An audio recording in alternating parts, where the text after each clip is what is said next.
성경 말씀 로마서 8장 28절입니다.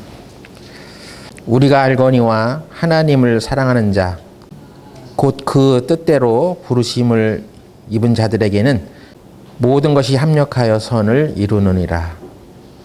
기도드리겠습니다. 하나님 아버지, 오늘 우리들이 이렇게 한자리에 모였습니다. 주님께서 오늘 우리 교회와 각 사람의 심령 속에 말씀하시고자 하는 것을 이 말씀을 통해 우리의 심령 속에 비춰주시옵소서. 이 말씀을 듣고 오늘 하루의 설교를 들은 것이 아니라 이 말씀이 내 생활 속에서도 체험되어지고 또 이루어질 수 있도록 이 말씀을 묵상하고 또 이 말씀대로 살아갈 수 있도록 도와주시옵소서. 예수님의 이름으로 기도드렸습니다. 아멘. 예, 본문에 우리가 읽은 말씀에는 하나님께서 우리를 그 뜻대로 부르심을 입은 자들에 대한 말씀을 하고 있습니다. 하나님의 부르심에는 두 가지 부르심이 있습니다. 하나님의 뜻대로 부르셨다는 말씀은, 하나님의 뜻대로라는 말은 말 그대로 우리의 뜻이 아니란 얘기죠. 사람의 뜻이 포함되지 않는다는 말씀입니다. 이 말은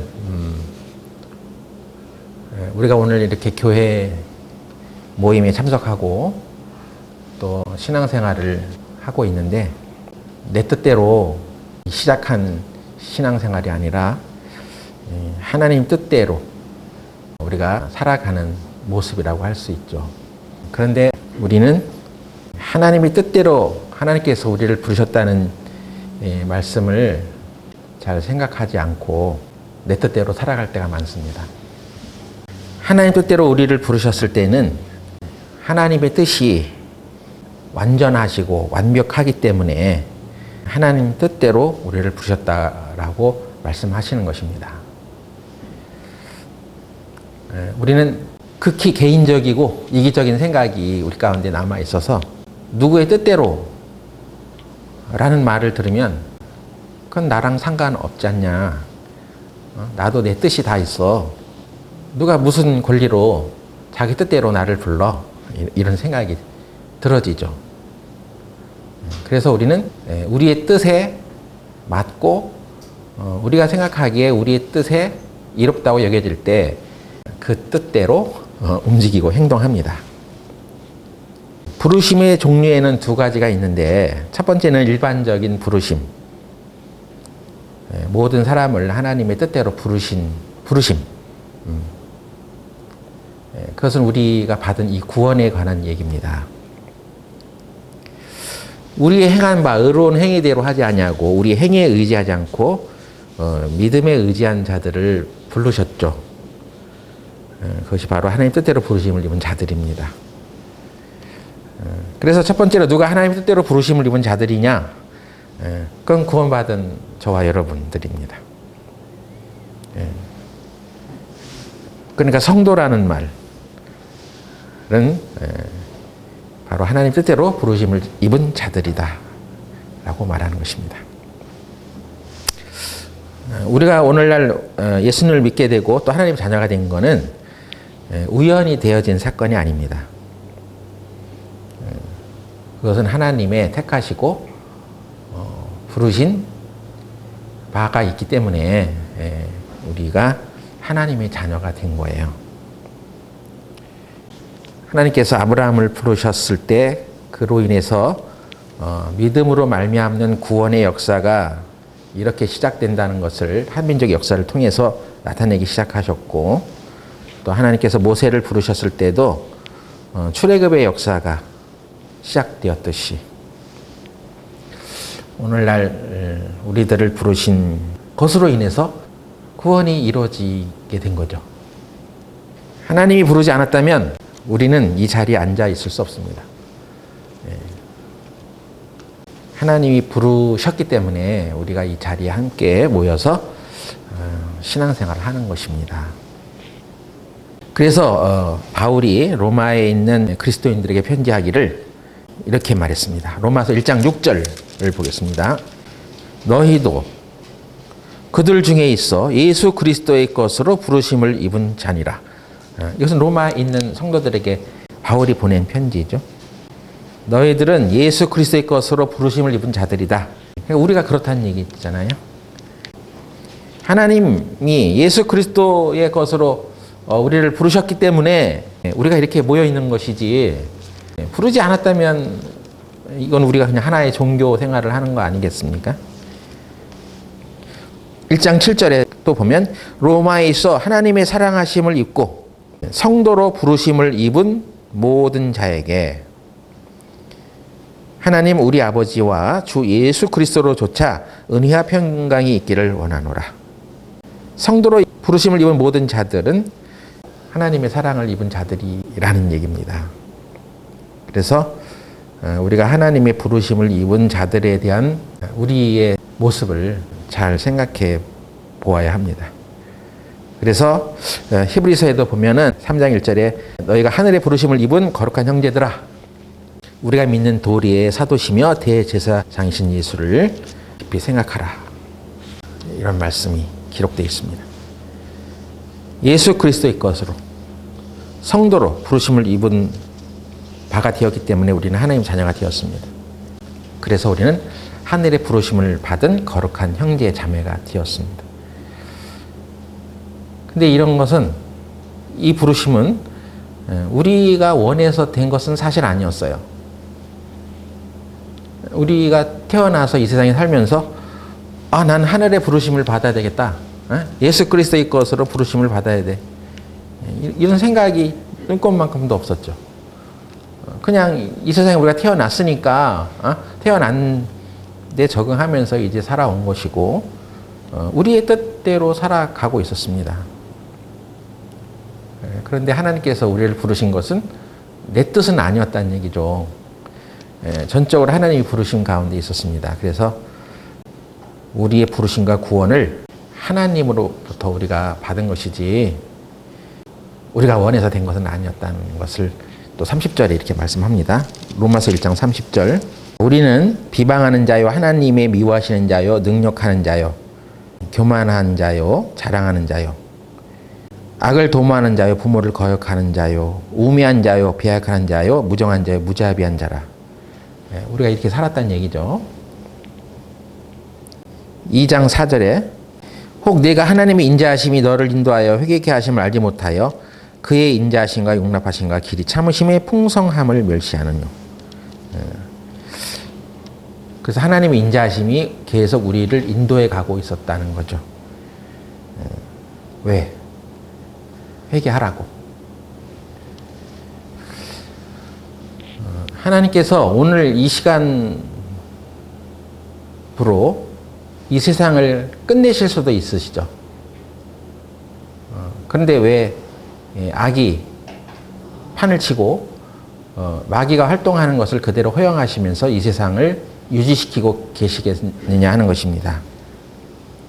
그것은 하나님의 뜻이 아직 이 세상에 불러내야 될 사람들이 있다는 거예요. 아직 이 세상에 태어나지 않았지만 이 세상에 태어나서 하나님이 부르셔야 될 사람들이 있다는 것입니다. 그래서 그 인간의 역사가 진행돼 가는 가운데 아직 그 부르심을 입지 못한 자들이 있기 때문에 이 세상이 마귀에게 내어 던진 바 되었어도 그 가운데서 하나님은 하나님 뜻대로 부르심을 입을 자들을 지금도 기다리고 계시는 거예요. 하나님의 사랑의 모습입니다. 우리 중에 어떤 사람은 자기 육체가 연약해서 부르심을 받은 사람들이 있습니다. 병들고 고통 가운데 있다가 그 가운데서 극적으로 하나님을 만나게 되고 하나님의 은혜를 경험하게 되어서 구원받은 사람도 있어요. 또 어떤 사람은 또 사업이 실패해가지고 그런 경우를 통해서 하나님께 돌아온 사람도 있습니다. 어떤 사람은 인간관계가 좀 안 좋아지고 그런 관계들의 실패를 통해서 또 하나님께 부르심을 입은 사람도 있습니다.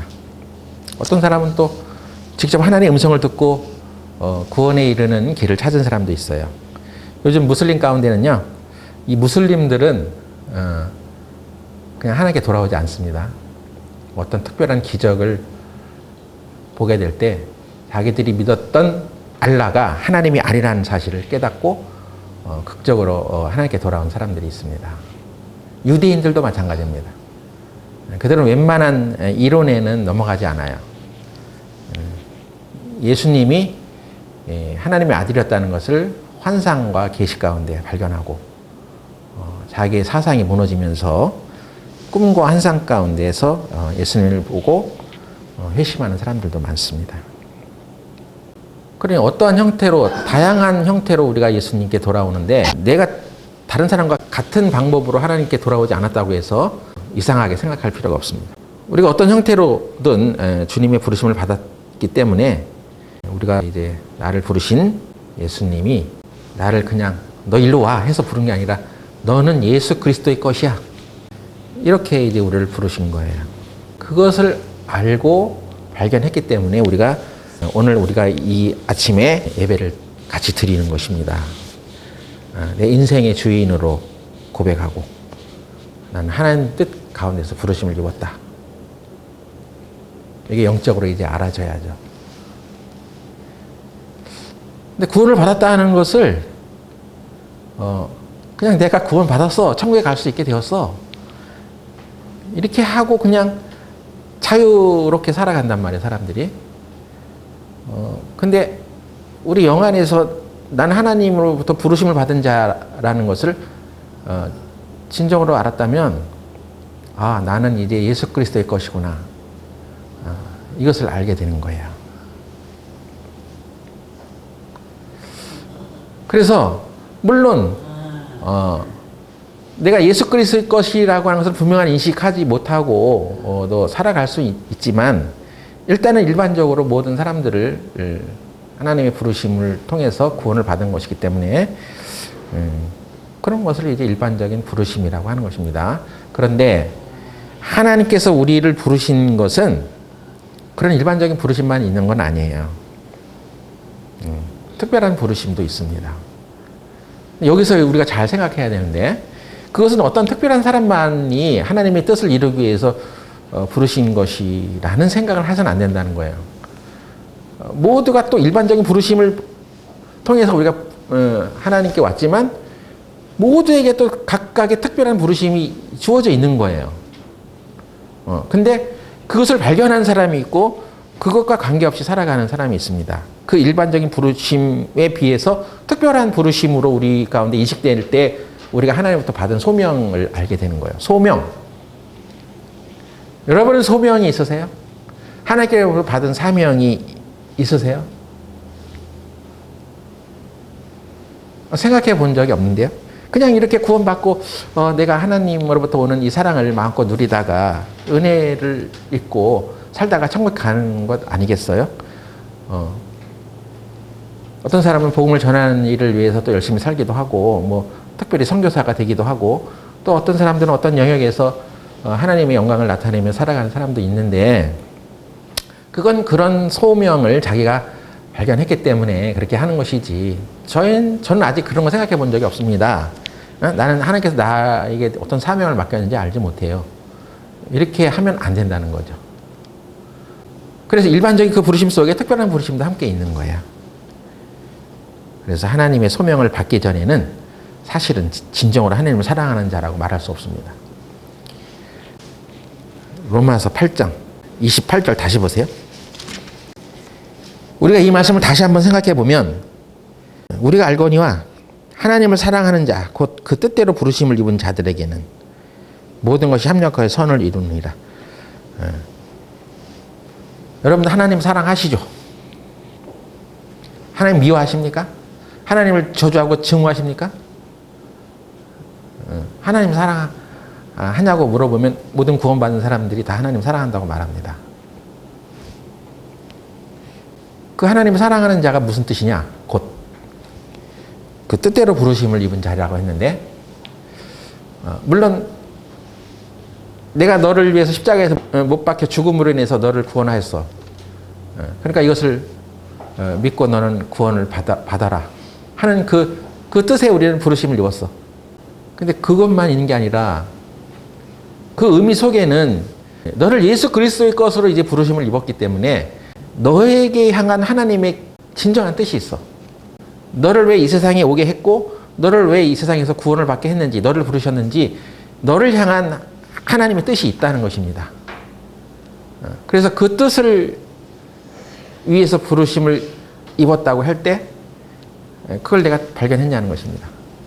아, 하나님께서 나를 이 세상에 태어나게 하시고 또 구원을 받게 하신 것이 이러한 뜻을 가지고 있었구나. 하나님께서 나를 통해서 그 하나님의 뜻을 이루려고 이렇게 하시는 거였구나 하는 것들을 우리들이 진정으로 알게 됐대. 그때 비로소 그 뜻대로 부르심을 입은 자라고 하는 것이 의미가 해석이 되는 것이죠. 그냥 구원받은 건 하나님 뜻인데 내 인생은 내가 살아야죠. 내 뜻대로 살아야죠. 이렇게 하는 것은 진정한 그 부르심의 의미가 아닙니다. 그래서 더 특별한 부르심을 이제 소명이라고 말할 수 있는데, 소명이란 뜻이 무엇입니까?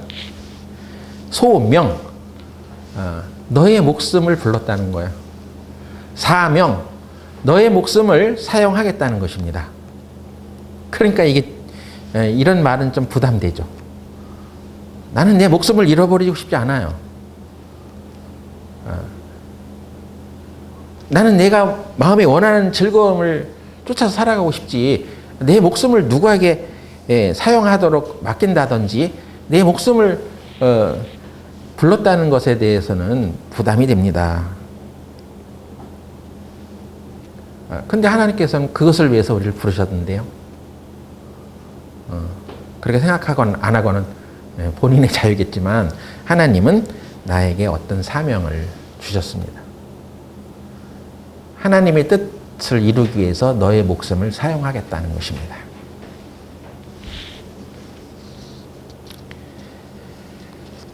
예수님은 율법 중에서 어떤 계명이 제일 크느냐고 하는 질문을 받으셨을 때 마음을 다하고 목숨을 다하고 뜻을 다하여 주 너의 하나님을 사랑하라. 이것이 바로 크고 첫째 되는 계명이라고 말씀하셨습니다.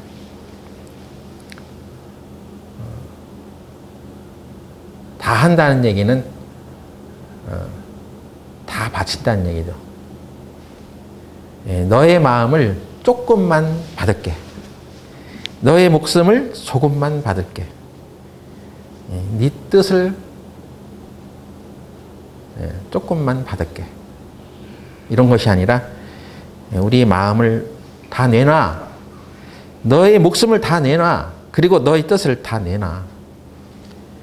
그렇게 해서 주 너희 하나님을 사랑해 하는 것입니다. 이것이 크고 첫째 되는 계명이에요.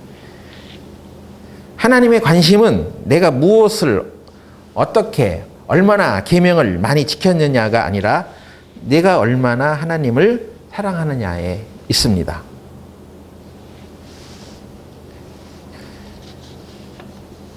내가 몇 번 예배를 참석했느냐가 아니라 내가 얼마나 하나님을 사랑하느냐 하는 것입니다. 하나님을 사랑하는 마음으로 예배를 드렸냐 하는 것입니다. 여기 교회에 내가 와주신 거야. 학교도 와주시는 학생들이 있어요. 그래서 자기가 학생으로서 뭘 해야 되는지를 알지 못하고 나 학교에 와주신 거야. 그러니까 그런 마음을 가지고 있는 학생들은 뭐 실력이 잘하지 않겠죠. 우리가 누구를 위해서 공부해 주시는 것입니까? 물론 내가 공부해갖고 남에게 이로움을 주기 위해서 해야죠. 물론 자기 자신을 또 이렇게도 하겠지만 신앙생활을 누구를 위해서 해주시는 거 아니잖아요. 내가 교회 안에서 누구에게 어떤 일들을 돕고 또 봉사를 한다 할지라도 그거 내가 해주시는 게 아닙니다. 내가 교회 안에서 어떤 일을 하고 있느냐, 또 얼마나 내가 기도하고 있느냐, 얼마나 성경을 읽었느냐가 아니라 내가 주님을 사랑하기에 기도하고 내가 주님을 사랑하기에 희생하고 내가 주님을 사랑하기에 말씀대로 행하는 것입니다.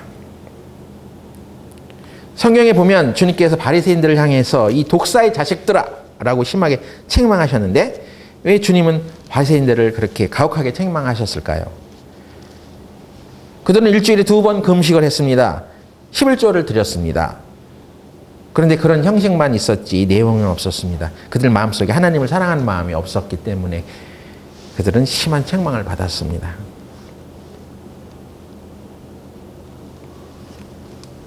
우리 마음에 하나님을 사랑하는 자라는 것은 내가 부르심을 입었다는 특별한 그런 소명의식을 갖고 있기 때문에 라는 것인데 그게 똑같다는 얘기죠. 그래서 어떤 사람이 특별하게 어떤 영역에서 정말 희생하고 봉사하는 것이 누구에 의해서가 아니라 자기 마음속에서 그것을 다 해서 그 삶을 추구하고 그것을 위해서 목숨을 다하고 쫓아가는 것은 그가 사랑하는 분이 있기 때문에 그런 거예요.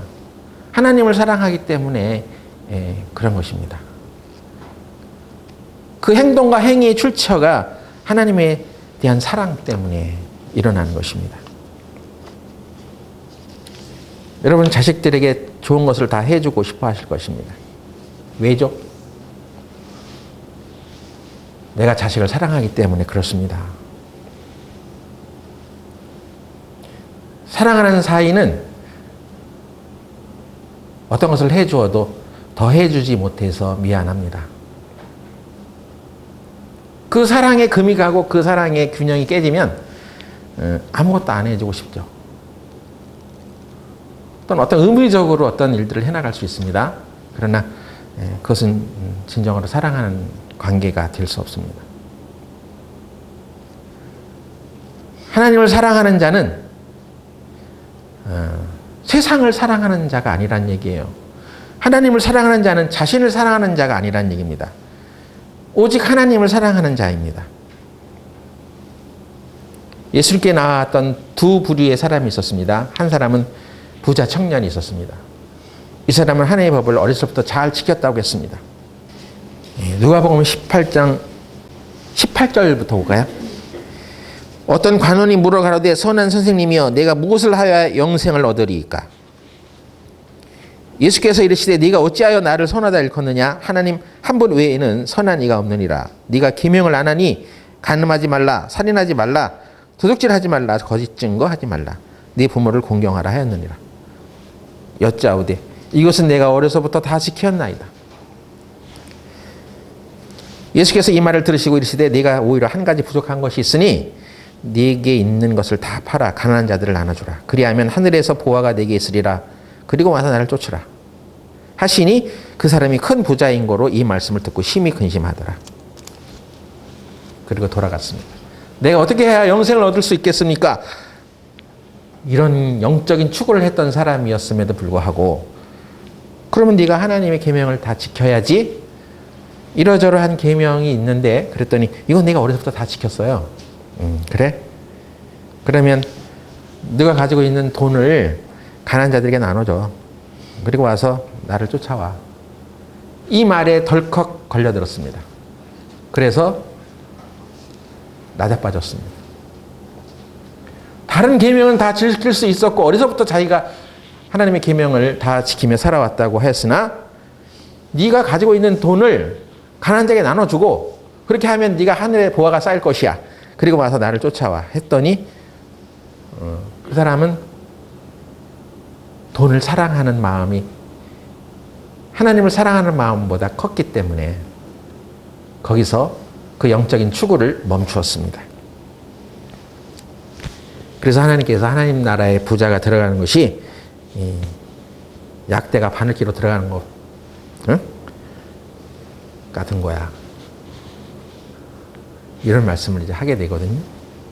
예수님은 이 한 관원이라고 되어 있는데 또 다른 말씀에는 부자 청년이라고 되어 있습니다. 그 사람 마음이 하나님을 사랑하는 것보다 돈을 더 사랑하는 것을 아셨기 때문에 너는 네 마음을 다하고 목숨을 다하고 뜻을 다하여 하나님을 사랑해야 되는데 그럼 그렇게 하려면 지금 네가 가장 사랑하는 것을 내려놔봐. 너에게 아무런 영향을 미치지 않도록 한번 해봐. 그리고 나서 나를 쫓아와. 돈 있을 때는 네가 하나님을 섬길 수 있을지 몰라. 하나님의 계명을 네가 따라갈지 몰라. 근데 정말 돈 없어도 네가 하나님의 명령과 그 계명을 이루며 살아갈 수 있겠어? 예수님께서는 그 사람의 마음에 하나님보다 그 재물을 더 의지하고 있는 것을 아셨기 때문에 하나님을 사랑하는 것이 어떤 것인지를 얘기해 준 것입니다. 네가 하나님을 사랑한다는 계명을 다 이루며 살아왔다고?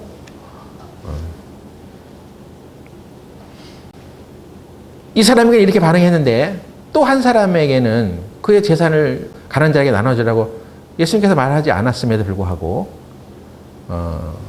스스로 예수님을 진실로 따르겠다고 한 사람도 있었습니다.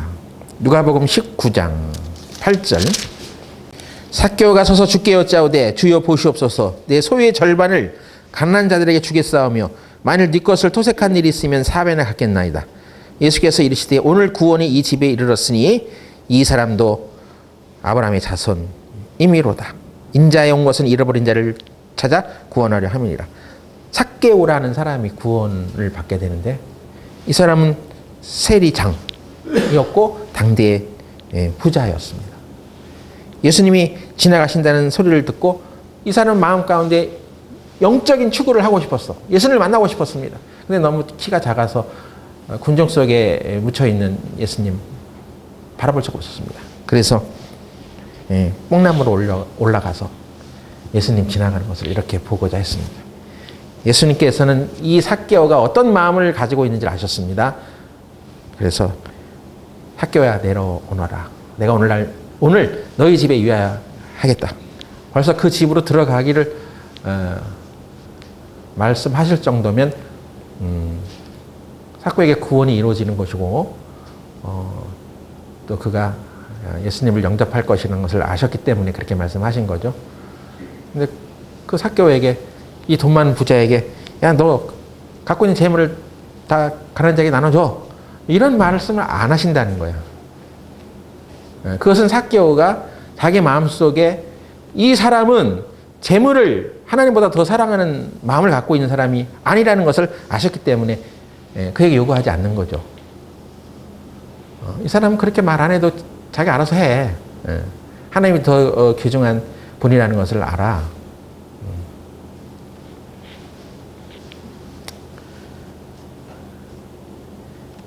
그래서 하나님을 사랑한다는 것은 자신을 사랑하는 게 아니에요. 자신이 가진 것을 사랑하는 것이 아니고 세상을 사랑하는 것이 아닙니다. 하나님을 사랑한다는 것은 그런 거예요. 내가 입으로 아무리 나는 구원받은 사람이요. 그리고 나는 당연히 하나님을 사랑하는 사람입니다. 이렇게 말해도 우리 마음의 중심을 아시는 하나님께서 그러면 네가 하나님을 사랑하면 이렇게 해. 라고 이런 질문을 던지는 사람들은 그 마음이 하나님보다 더 중요한 것들을 갖고 있기 때문에 그런 도전을 받는 거예요. 그거 아닌 사람은 그렇게 말씀하지 않으세요. 하나님 아시니까. 그래서 하나님께서 나에게 무엇을 달라고 요구하실 때는 그게 나에게 있어서 그것이 하나님보다 더 중요하게 여기고 하나님보다 더 사랑하는 마음이 있기 때문에 그런 눈치를 받는 것입니다. 예? 그럼 없는 사람은 눈치 받지 않아요. 예. 그건 없어서 그런 거죠. 또 우리가 그렇게 생각할 수 있죠. 아니 근데 있어도 그런 마음을 갖고 살아가는 사람도 있는 것입니다. 목숨을 버릴 수 있는 것은 그게 중요하지 않기 때문에 그렇게 생각하는 거죠.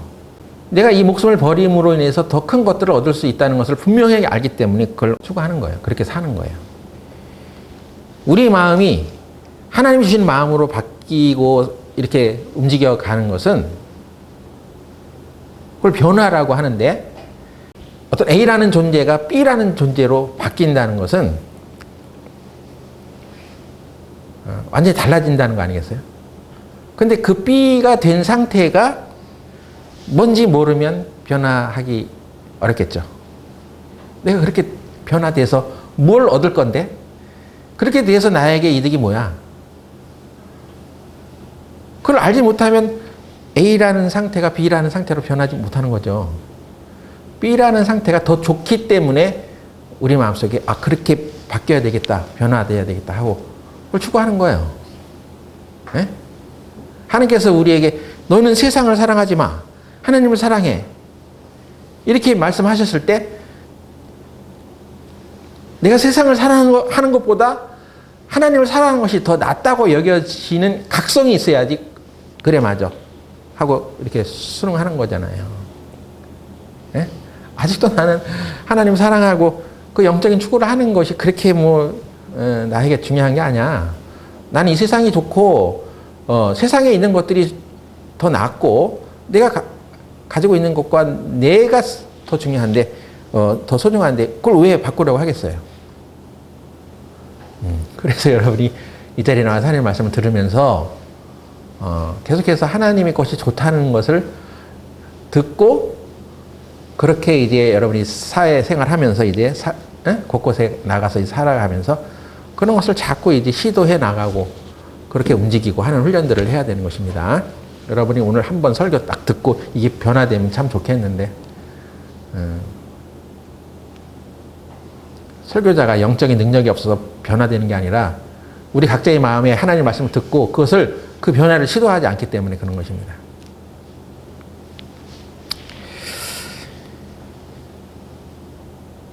그래서 주님께서는 나를 따라오려거든 자기 목숨을 미워하라고 했습니다. 십자가의 길을 가라고 했어요. 십자가의 길을 간다는 것은 하나님 그 부르심에 순종하는 거죠. 그러려면 자기를 부인해야 돼. 그러니까 이 십자가의 길을 가는 것은 그냥 못 사는 길이요,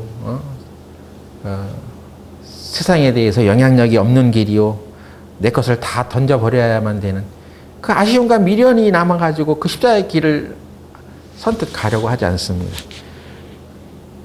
근데 모르시는 게 있어. 십자가의 길은 네 목숨을 버리면 더 나은 것을 얻는다는 것입니다. 주님께서는 그걸 가르치고 계셨는데 십자가의 길은 부담된 것입니다. 내가 가지고 있는 것을 다 내려놓으라고요. 세상에 있는 것들을 움켜쥐지 말라고요. 그럼 나는 이 세상에서 어떻게 삽니까?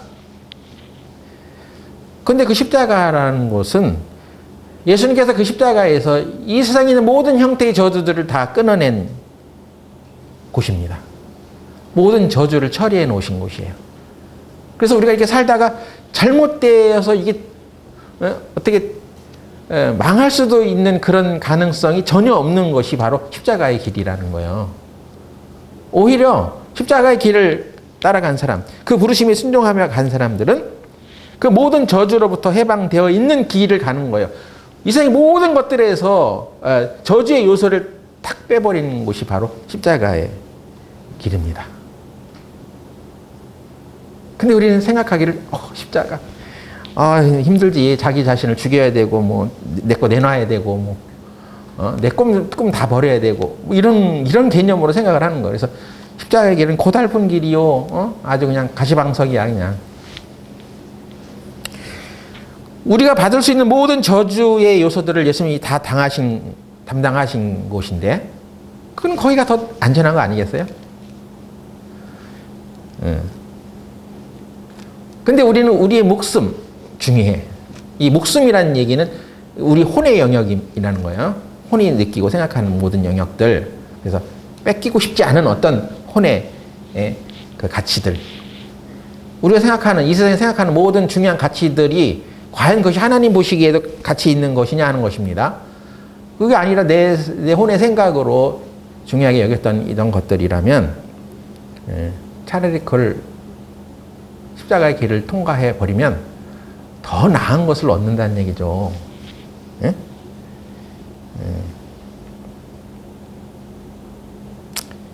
요한 웨슬레라는 사람이 감리교를 일으킨 목사인데 그가 이제 구원의 확신을 얻고 나서 다른 사람들이 이제 구원을 받고 침례를 이제 주는 시간이 있었습니다. 여러분들 구원받은 사람은 꼭 침례를 받으셔야 됩니다. 네? 빨리 받을수록 좋아요. 침례는 내가 이제 이 세상에 대해서 또 죄에 대해서 죽었다는 것을 시인하고 그 그리스도 안에서 내가 새로운 생명을 얻고 부활했다는 것을 나타내는 표입니다. 예? 그래서 옛날 초대교회는 목숨을 걸고 침례를 주었어요. 침례를 안 받은 사람은 물론 침례를 받아야지 구원받는 거 아니에요. 세례 이런 거예요. 세례. 그 세례라고 하고 성경에 이제 침례라고도 말합니다.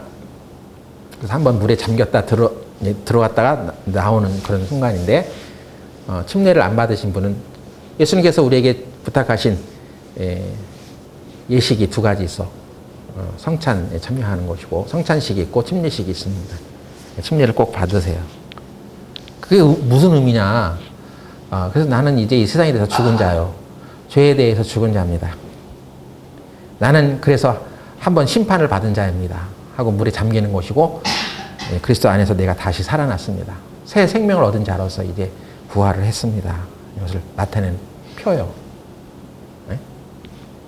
그냥 어디 일반 교회처럼 그냥 세례 문답해서 그 질문에 몇 가지 대답하면 그냥 세례 받았다고 세례 증서 주는 그런 세례가 아닙니다. 그런 세례는 주님이 허락하신 세례가 아니요. 다시 받아야 됩니다. 물속에 진짜 한번 들어갔다 나와야 되는 거야. 근데 구원의 확신을 갖게 된 사람들에게 이제 침례를 주는데 요한 예슬레 앞에서 어떤 사람이 옷을 이제 입고 그냥 들어가면 안 되니까 옷도 이제 벗고 이렇게 하면서 지갑을 이렇게 또 거기 가지고 있는데 이 지갑을 돈주머니라고 잘 챙겨가지고 이제 침례를 받으러 들어오는 거예요. 그래서 요한 예슬레가 말하기를 그 지갑도 가져오십시오. 당신의 지갑도 침례를 받아야 합니다. 이런 말을 했다고 합니다. 내가 이 세상에 대해서 또 죄에 대해서 심판을 받고 내가 그리스도의 것으로 이제 부르심을 입는 그 순간은 나와 나에 관계됐던 모든 중요한 것들을 다 이 세상에서 이제 십자가에 못 박았다는 얘기죠. 근데 자기 그냥 침례 받았다 하는 그 의식만 있을 뿐 자기가 중요하게 여기 있는 것들은 여전히 가지고 살아가는 삶이라면 그 사람은 진정한 침례를 받은 사람이 아니에요. 당신의 지갑도 침례를 받으시오. 그래서 돈주머니 가지고 침례를 받았다는 거야. 이건 내 것이 아닙니다. 이거 모든 것들이 다 주님의 것입니다. 하고 모든 성도들과 하나님 앞에서 선포를 하는 그런 시간이 되었다고 합니다. 여러분 침례를 진짜 받으셨어요? 그리고 진짜 침례 받은 사람으로서의 삶을 살아가고 계십니까? 하나님을 사랑하는 자는 자기와 자기에 관계된 모든 것들을 버리는 자입니다. 그러니까 더 좋은 것을 얻는 거예요. 중국 선교의 아버지라고 여겨졌던 20세기 사도바울 허드슨 테일러라는 사람이 선교 사역을 마치고 고향으로 돌아왔을 때 그 선교사 후보생들이 선생님은 어떻게 중국 선교사로 가게 되었습니까?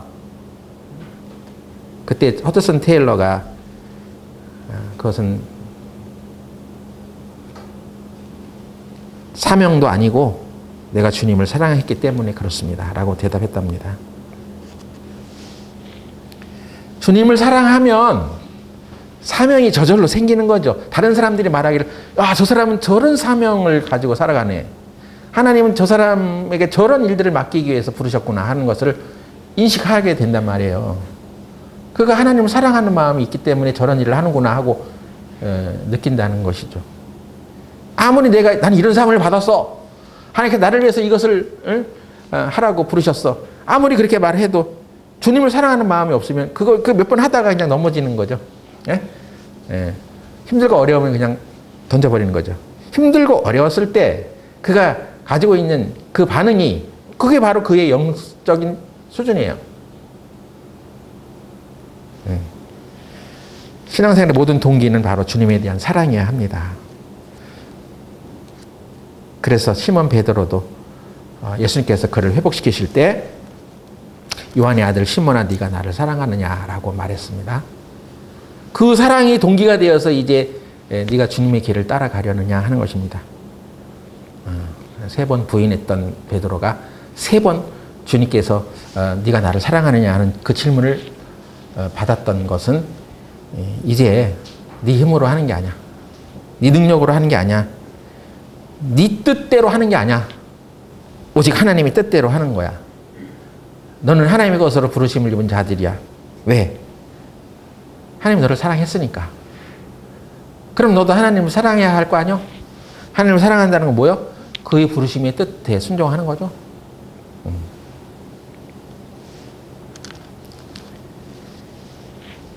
하나님을 사랑한다는 것은 또 하나님의 말씀을 사랑하는 자입니다. 요한복음 14장 23절. 예수께서 대답하여 가라사대 사람이 나를 사랑하면 내 말을 지키리니 내 아버지께서 저를 사랑하실 것이요 우리가 저에게 와서 거처를 저와 함께 하리라. 나를 사랑하지 아니하는 자는 내 말을 지키지 아니하나니 너희의 듣는 말은 내 말이 아니요 나를 보내신 아버지의 말씀이니라.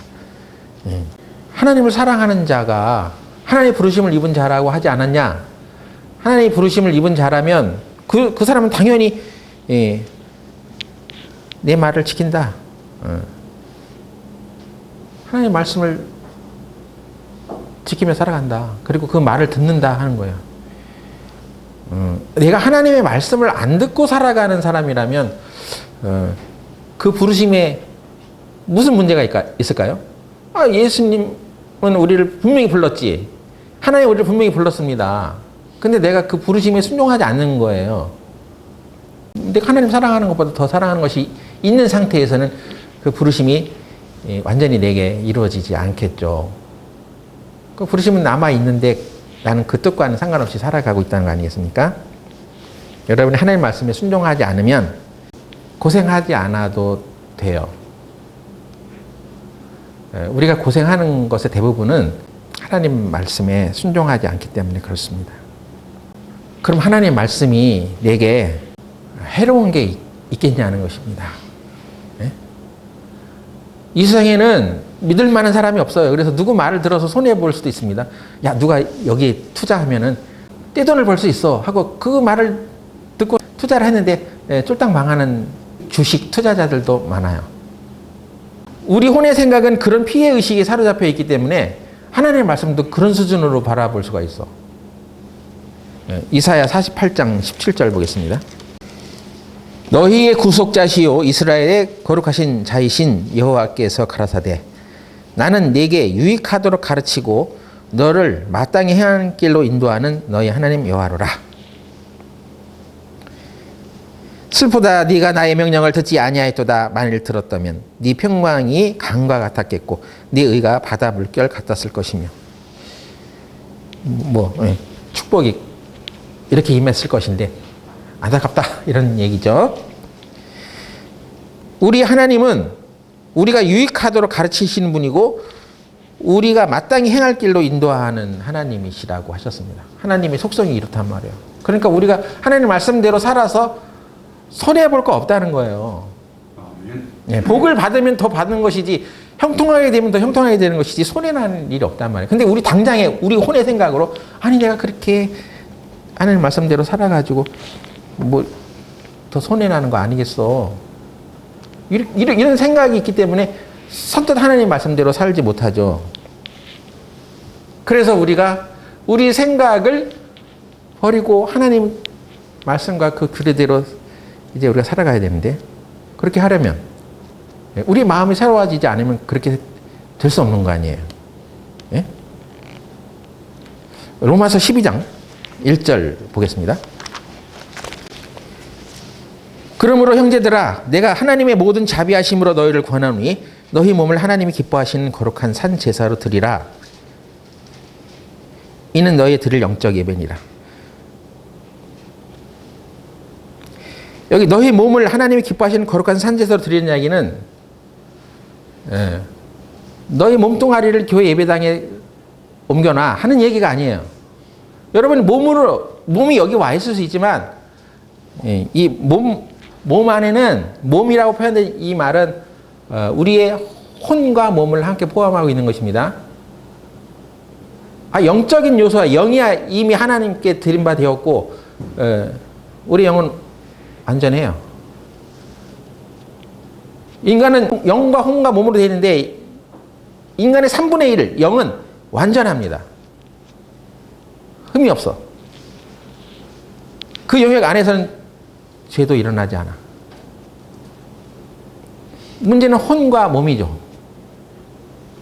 이 혼과 몸이 하나님 앞에 드려지는 영적인 예배가 되기 위해서는 그 혼과 몸이 산 제사로 드려져야 돼. 구약시대에 제사를 드리던 그 모습은 양이나 염소를 실제로 죽여서 그 육체를 죽여서 피 흘림으로 하나님께 완전히 드려지는 그런 제사였는데 이제는 예수님께서 우리에게 뭐라고 말씀하시냐면 그 모든 제사들을 내가 다 이루었잖아. 십자가에서 내가 그 저주를 다 받았잖아. 그러니까 너희는 이제 너희들이 피 흘려 죽을 일 없어. 그러면 그 대신 너희는 거룩한 산제사로 드려야 돼. 너희 자신들을. 산제사는 우리가 죽는 제사가 아니죠. 죽는 제사가 아닌 산제사는 내 혼과 몸을 하나님께 드리는 것입니다. 그러니까 여기서 내 생각과 내 뜻과 내 계획과 내 몸의 요구들을 따르지 말라는 것입니다. 그걸 죽이라는 거죠. 그래서 하나님부터 오는 그 생명의 말씀대로의 그 뜻을 그대로 수용해 가면서 살아가라는 것입니다. 이게 산제사예요. 산제사는 목숨을 드리는 것입니다. 이 목숨은 바로 우리의 혼과 몸을 말하는 거예요.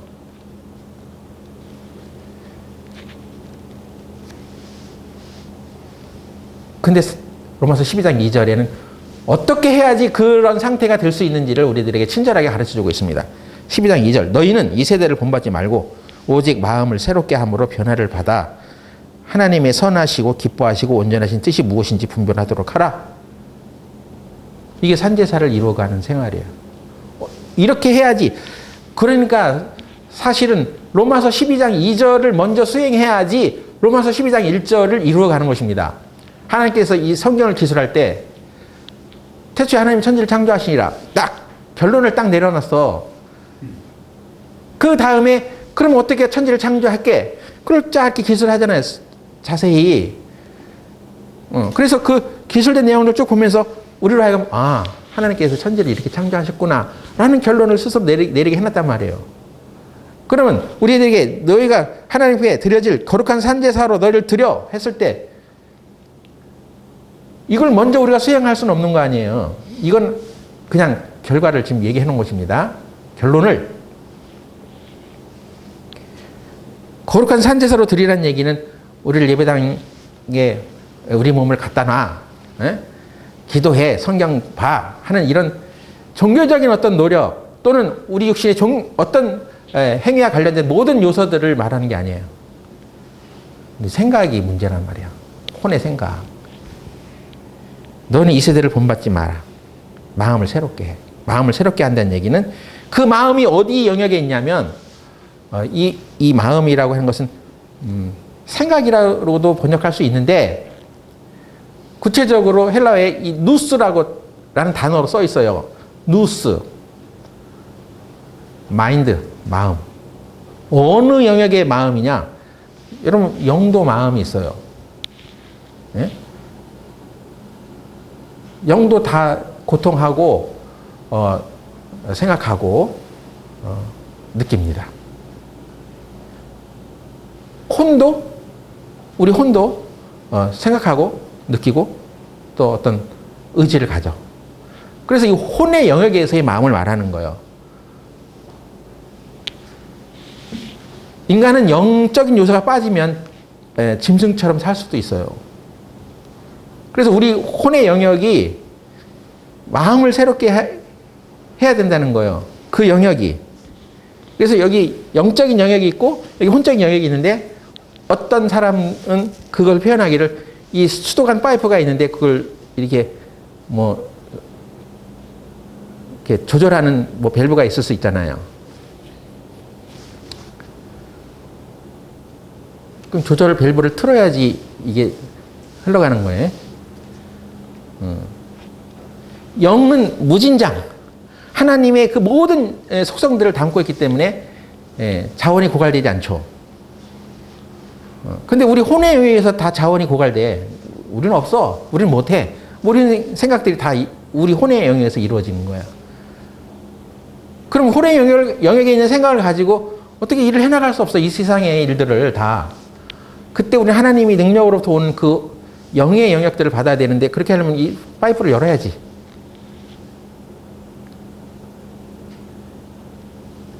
그 밸브를 여는 것이 바로 마음을 새롭게 하는 거예요. 아, 이대로는 안 되겠다. 하늘의 것을 받아야 되겠다.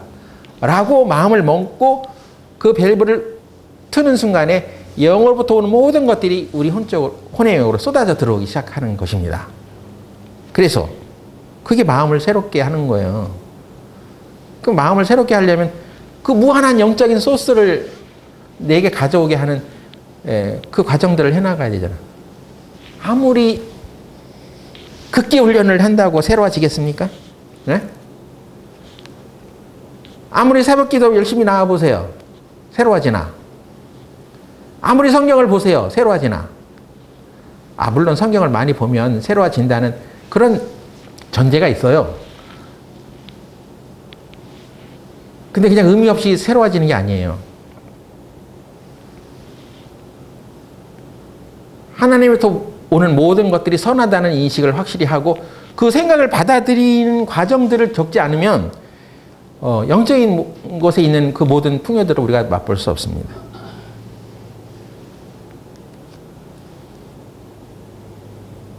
영과 혼을 잇는 수도관 꼭지와 같은 것이 마음을 새롭게 하는 과정이에요. 아, 육신적인 것, 혼적인 것, 이성의 것들로는 아무것도 해결할 수가 없구나. 이 문제를 해결할 수 있는 분은 오직 하나님이다. 그럼 하나님이 어디다 그 모든 소스를 제공해 놨겠습니까? 예? 뭐 우리가 어디 기도원에 가서 뭐 금식하면서 울부짖어야 되겠습니까? 물론 그런 과정을 통해서도 정말 간절하게 하나님의 것을 찾는 사람도 있어요. 얻어질 수도 있습니다. 근데 일반적으로 객관적으로 우리가 하나님의 것을 얻을 수 있는 길은 하나님의 말씀밖에 없어요. 하나님을 사랑하는 자는 하나님의 말씀을 사랑하게 되어 있습니다. 하나님의 말씀을 받아가는 그런 태도가 잘못되어 있으면 그렇게 새로워지지 않아요. 그래서 새로워지지 않는 거예요. 마음을 변하는 데에는 시간이 걸립니다. 여러분 오늘 내가 이런 마음을 먹고 살아가야지 되겠다. 바로 그게 마음이 바뀌어지는 거 아니에요. 마음은 그렇게 급하게 변화되는 것이 아닙니다. 하나님께서 마음을 그렇게 만드셨어요. 마음은 한순간 변화되는 게 아니라 이 마음에 변화되는 시간을 필요로 합니다. 계속해서 반복하고 이것이 그렇게 연습이 되어져서 훈련이 되어져 갈 때 마음이 바뀌게 되어 있어요. 이건 아주 고달픈 과정입니다. 왜냐하면 우리는 살아가면서 그 죄의 흔적들이 남아있거든요. 예수님께서 우리 죄를 다 가져가셨는데 불구하고 어떻게 보면 그 죄의 흔적이 남아있어요. 습성이 남아있어요. 그래서 육신적으로 생각하려고 하는 습성이 먼저 일어납니다. 과연 여러분이 생활에서 어떤 문제가 벌어졌을 때 바로 그것을 하나님께 무릎 꿇고 구해서 하나님 뜻을 찾아가십니까? 훈련된 사람은 그렇게 하는 거예요. 회개하는 일들을 제대로 해나갈 수 있는 것도 훈련된 그런 습관이 그렇게 하는 것입니다. 회개가 안 되잖아요. 내가 잘못했다는 것을 인정하고 싶지 않잖아요. 신앙이 성장하는 것은 그야말로 마음이 변화되는 것입니다. 한번 귀신을 쫓아내는 안수기도 했다고 그 사람이 갑자기 확 그냥 정말 달라질까요? 물론 이 순간 달라질 수 있어. 귀신이 나갈 수 있으니까. 근데 그 뒤에 과연 그가 하나님의 말씀으로 중무장하지 않으면 이렇게 나갔다가 쉴 곳이 없어서 두루 다니며 찾다가 자기가 나온 곳에 하나님의 말씀이 없기 때문에 다시 들어간다고 예수님께서 말씀하셨습니다. 그러니 정말 피나는 연습이 필요합니다.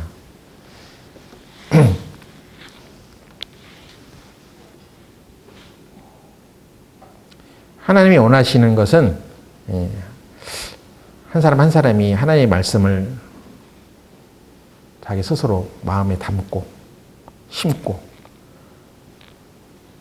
성령과의 직접적인 교제를 각자가 해나가는 가운데 그 한 사람 한 사람이 하나님과의 깊은 관계를 누려가는 것입니다. 여러분 오늘 좋은 설교 들으셨어도 그 들은 설교의 내용대로 하나님을 내가 체험해 가지 않으면 그게 문제가 되는 거예요. 변화가 되지 않습니다.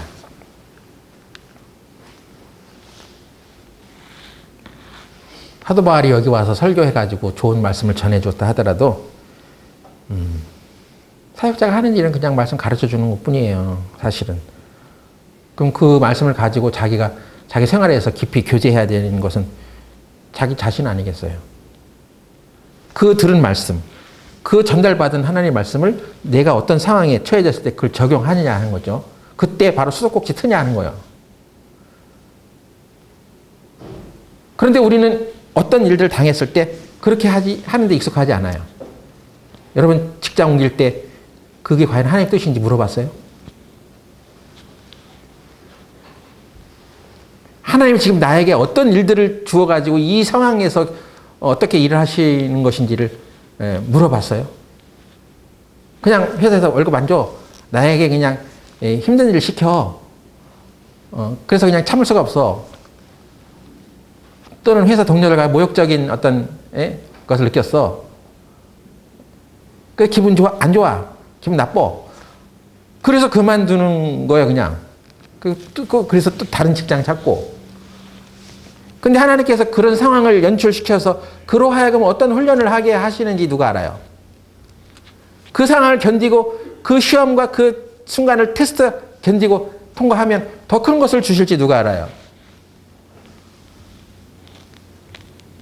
하나님으로부터 그래 여기는 옮겨야 되겠어. 너 딴 데로 가. 그렇게 할 때는 더 좋은 곳을 마련해 놨다고 하는 것을 전제로 하나님께서 그렇게 말씀하세요. 그런 것을 사인을 받고 움직여 봤냐는 것입니다. 내가 어떤 집을 이사할 때도 여러분 이사할 때 방 얻는 것도요 그냥 얻어지는 게 아니에요. 하나님이 어디 가서 어디에서 살아가 라는 어떤 계획 속에서 우리가 움직여 가는 것입니다. 그런 거 하나님께 물어봤어요. 당연히 하고 있을 것 같은데 그렇지 않습니다. 그래서 자기 혼의 생각으로 다 살아가. 어떤 큰 희생이 있어야 될 때는 그래서 빠지는 거예요. 내가 꼭 안 해도 되잖아. 그런 생각이 주장되기 때문에 마음이 변화가 안 되는 거죠. 그럼 변화가 안 되는 거예요. 하나님의 뜻을 받겠다고 하는 자세가 안 되기 때문에 수도꼭지 안 털어놨는데 어떻게 영의 것이 흘러들어오겠어요. 우리가 교회 열심히 다니고 뭐 맨날 다녀봐야 뭐가 도움이 되냐는 거예요. 그렇게 살아면. 예? 하루에 10분이라도 내가 하나님의 말씀을 붙들고 이 말씀대로 내가 살게 해주세요라고 간청해 봤냐는 것입니다. 예? 여러분 기도하라고 하면 뭐 몇 분 하세요? 우리도 새벽 기도 한 달에 한 번 하는데 한 2, 3분 지나면 부샥부샥 소리가 나고 뭐 그냥 2, 3분 앉아서 정말 자기 인생의 문제를 깊이 하나님께 털어놓고 기도하는 한 시간을 갖지 못할 때가 많습니다.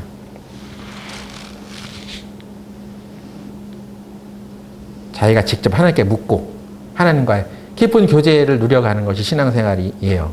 여러분 한 번 설교를 듣고 달라지는 게 아닙니다. 하나님 하시죠.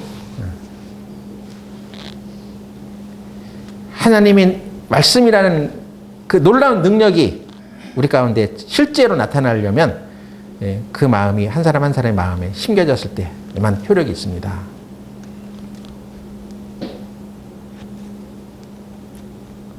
우리에게 자기 목숨을 버리라고 얘기하셨을 때 하나님께서 그것이 더 나은 결과를 가져오기 때문에 그렇게 한 것이라는 것을 우리가 잘 모르고 그냥 자기 즐기는 목숨 그냥 유지하려고 이거 버리면 나는 죽어 하나님 말씀대로 살면 나는 엉망이 되는 거야 하고 예, 그런 생각을 하니까 예, 마음의 변화를 받지 못합니다. 시편을 보면 다윗이 하나님을 얼마나 사랑했는지 시편 18장 1절에 나의 힘이 되신 여호와여 내가 주님을 사랑합니다. 그거 성경 평은 다 읽을 수 있어요. 나의 힘이 되신 여호와여 내가 주님을 사랑합니다. 우리 모두 다 주님을 사랑합니다. 이건 바로 우리 신앙생활의 관건이 내가 얼마나 주님을 사랑하느냐에 달려있다는 것을 말해주고 있는 것이죠. 하나님 진정으로 사랑하는 마음을 가지고 있으면 모든 것들을 다 해나갈 수 있습니다. 성경에 하나님께서 자기 마음에 합한 자라고 유일하게 말씀하신 분이 있어. 바로 다윗이라는 사람이에요. 어느 누구도 성경에 그런 표현을 받은 사람이 없어. 저는 내 마음에 합한 자라고. 다윗은 좀 흠이 좀 있잖아요. 응? 우리아의 아내를 취한 일이 있습니다. 살인하고 간음했습니다. 그런데도 불구하고 하나님께서 왜 그를 내 마음에 합한 자라고 그냥 성경에 딱 기록을 해놨어. 우리가 봤을 때는 그거 참 대단한 죄인인데 오늘날 같이 그런 하나님 믿는 사람이 그런 짓을 했으면 그냥 공영방송에서 그냥 떠들겠죠. 추악한 범죄를 저지른 인간이라고. 그런데 그가 하나님 앞에 저는 내 마음에 합한 자라고 이렇게 딱 얘기해 놨을 때는 무엇이 다른가 특별한 것이 있었을 것입니다. 그 중에 하나가 바로 그런 죄를 졌을 때 하나님께서 선지자 나단을 보내서 회개를 촉구했을 때 그걸 들은 거예요. 영적인 충고를 들은 것입니다.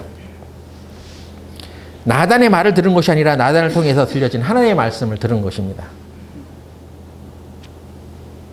그래서 그가 하나님 사랑하는 자라는 거예요. 그게 사실은 너무나 충격적이고 가슴 아픈 얘기죠. 속이 쓰리는 얘기죠.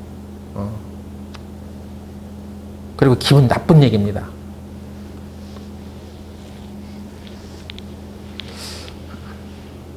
근데 나단은 정말 하나님의 말씀대로 그를 사랑하는 마음으로 가서 충고를 합니다. 그것도 그런 죄를 범했을 때 당장 가서 얘기한 게 아니야. 1년이나 지났을 때 가서 얘기했어. 하나님은 스스로 그것을 돌이키길 바랬던 거예요. 우리의 아내 밧세바를 취해서 아기가 잉태됐잖아요. 그럼 뭐 아기가 잉태됐으면 하루 이틀 만에 나와요? 적어도 8개월 이상 지내야 돼. 한 10개월 지나야 애가 나오는 거야. 그 다음부터 한 1년 정도 지난 거지. 그럼에도 불구하고 자기가 자기 잘못을 돌이키지 아니하고 그것을 가리우며 살아가려고 했을 때 하나님께서 나단을 보냈습니다. 나단은 다윗의 정말 친한 친구였었던 것 같아요. 그리고 그 1년 동안 하나님 뜻을 기다렸습니다. 그래도 돌이키지 않으니까 하나님이 음성을 듣고 가서 진실한 충고를 합니다. 그랬을 때 그가 거기에 무릎을 꿇고 내가 범죄했다고 말합니다. 하나님 마음에 합한 자라는 유일한 칭함을 받은 다윗. 그는 나의 힘이 되신 여호와여 내가 주님을 사랑하나이다. 이 말이 그대로 이루어진 사람이었어요. 여러분 하나님을 사랑하신다면 내가 잘못되어져 가는 생활을 할 때 누가 나에게 하나님의 말씀으로 얘기해 주면 받아들일 수 있어야 되겠죠.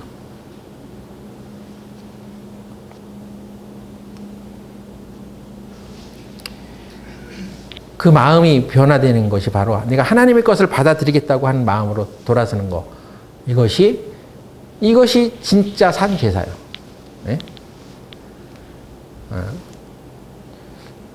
우리 교회에 헌금 많이 하라는 걸 요구하는 게 아닙니다.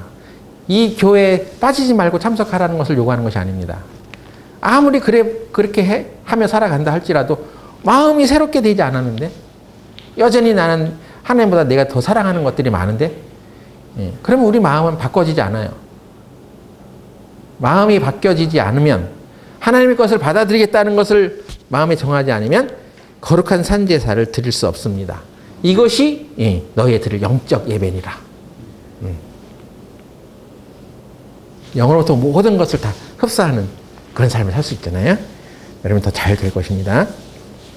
사랑하는 자여, 네 영혼이 잘된 것 같이 네가 범사에 잘되고 강건하기를 내가 간구한다고 요한 3서에 기록되어 있습니다. 먼저는 우리 영혼이 잘 돼야지 그래야 범사에 잘되고 강건해지는 거예요.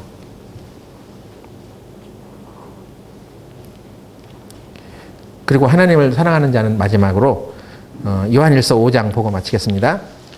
요한일서 5장 1절 예수께서 그리스도이심을 믿는 자마다 하나님께로서 난 자니 또한 내신 이를 사랑하는 자마다 그에게서 난 자를 사랑하느니라. 내신 이를 사랑하죠. 하나님께 난 자. 우리는 하나님께 난 자입니다. 그러면 내신 이를 사랑한다는 것은 우리를 내신 분이 하나님이잖아요. 그런 자마다 그에게서 난 자를 또한 사랑한다고 했어. 하나님의 영의 중요한 속성은 사랑입니다. 하나님 사랑이세요. 그럼 사랑하는 자들은 함께 같이 있고 싶어 하지 않아요? 무엇을 함께 나누고 싶고 그렇지 않아요? 두 남녀가 사랑하게 되면 가족이라는 공동체가 만들어지죠. 가족이라는 공동체가 만들어지면 그 안에서 자녀를 낳습니다. 하나님을 사랑하는 마음을 가진 자들은 그래서 공동체를 이루는 거예요. 네?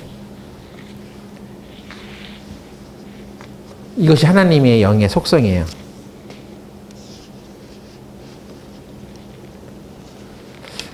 사랑하는데 가족을 이루지 않는다?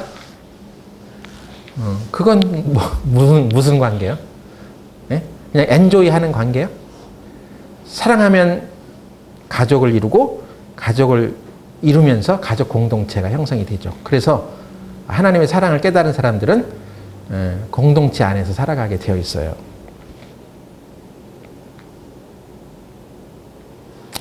공동체는 바로 우리가 하나님을 사랑한다는 것을 나타내는 증거입니다. 우리가 아무리 영적인 것을 추구한다 하더라도 이런 공동체를 이탈해서 영적인 것을 추구한다면 그것은 진정한 영적인 것이 아니에요. 영적인 삶을 추구하고 영적인 것들을 말하고 영적인 것처럼 행동한다 할지라도 자기 혼자 지내는 사람은 진짜 영적인 것이 뭔지 모르는 사람입니다. 나는 가족을 사랑해. 이렇게 말해놓고 가족이 붙어서 살아가질 않아. 그럼 뭐 어떻게 그 사랑을 나누겠어요? 그건 진정한 사랑이 아니잖아요. 가족은 공동체를 이루고 있고 그 공동체 안에서 서로 사랑을 나누는 거 아니겠어요? 구원받고 혼자 지내면서 맘 편하게 사는 사람은 그래서 하나님을 사랑하는 사람이 아니에요. 진정한 영적인 사람이 아니에요. 영적이라고 착각하는 거죠. 사람들과의 관계 속에서 살아가려면 얼마나 힘들고 피곤합니까? 네? 거기서 갈등이 일어나고 거기서 속이 썩고 마음이 불편해지는 순간도 있고 그러니까 이런 것 저런 거 다 싫다고 그냥 혼자 지내는 사람들도 많아요. 구원받은 사람 중에도 그런 사람들도 있어요. 어떤 모임에도 속하지 않고. 바울은 고린도 교회에 편지를 왜 썼겠습니까? 고린도 교회 성도들 때문에 마음이 타들어가고 속이 썩고 수고하고 그 성도들의 그 모습 때문에 눈물까지 흘렸습니다. 영은 분명히 실체가 있다고 그랬죠. 사랑도 실체가 있는 것입니다. 뜬구름 잡는 사랑이에요? 그냥 자기 관념 속의 사랑입니까? 하나님의 사랑의 실체가 바로 이 교회인데 교회 안에서 고생하고 마음이 상하는 과정 이런 것들을 다 겪어가면서 하나님의 마음으로 그 수도꼭지를 트는 거예요. 육신의 힘으로 싸우는 게 아니라 그럴 때 하나님께서 그 바울이 고린도 교회 성도들 때문에 골머리 썩고 마음 아프고 했던 그 과정들이 기록된 게 바로 고린도 전서 후서입니다. 성경이 되었어요. 하나님의 말씀인 성경이 그렇게 이 교회 안에서 성도들이 서로 속 썩고 아프고 갈등하고 싸우고 하는 가운데 하나님의 사랑을 깨달아가는 과정들을 통해서 하나님의 말씀인 성경이 완성됐다니까요.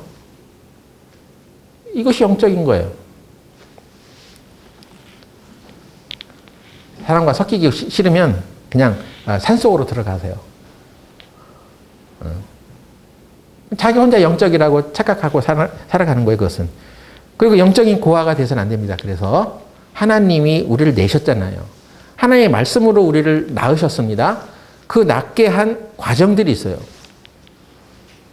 그래서 그 과정들을 통해서 자기 뿌리를 분명히 알고 영의 가족처럼 여기는 사람들 속에서 살아가는 것이 그게 영적인 거예요.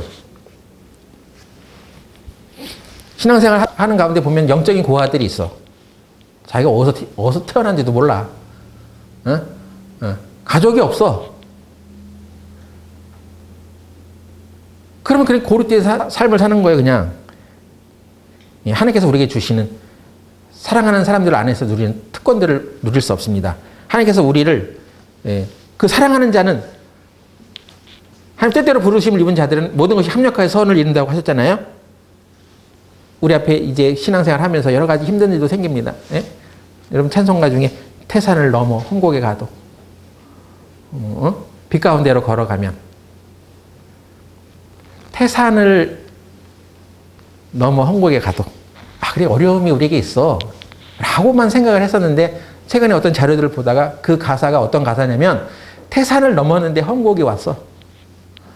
태산을 넘었어 이제 헝곡이 넘겼네 했더니 바로 그냥 험곡이 오는 거야.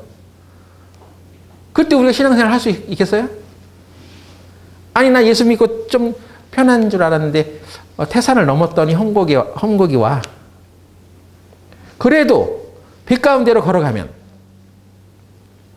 그게 아무런 문제가 되지 않는다는 거죠. 그 찬송가를 한번 그렇게 불러보세요. 태산을 넘었는데 험곡이 와버려. 그러나 그 가운데서 빛 가운데로 걸어가면 하나님께서 우리 인생의 배후에서 어떤 일들을 다 하시기 때문에 모든 것이 합력하여 우리를 유익되게 한다는 것입니다. 내가 힘들고 어려웠던 순간들 또 내가 괴로웠던 어떤 상태들이 오히려 나를 더 하나님의 선을 이루는 과정으로 이끌어 주었고 우리 인생의 배후에서 하나님께서 나를 위해서 일하고 계셨다는 것입니다. 그러니까 힘들고 어려워도 불평하지 말고 그 고난의 뒤편에서 우리를 위해 모든 것을 배후에서 움직여가고 계시는 하나님을 믿고 살아가야 됩니다. 그게 바로 서로 사랑하는 사람들이 받는 특권이에요. 여러분들이 교회를 떠나서 물론 살 수도 있습니다. 근데 가급적 모임 안에서 살아가세요. 그러면 하나님께서 우리 인생의 모든 것들을 배후에서 다 일으켜서 내가 인생에 좋았던 일들뿐만 아니라 슬픈 일들을 통해서도 하나님은 하나님의 뜻을 이루시고 하나님이 가장 선한 것을 우리들에게 베풀어 주십니다.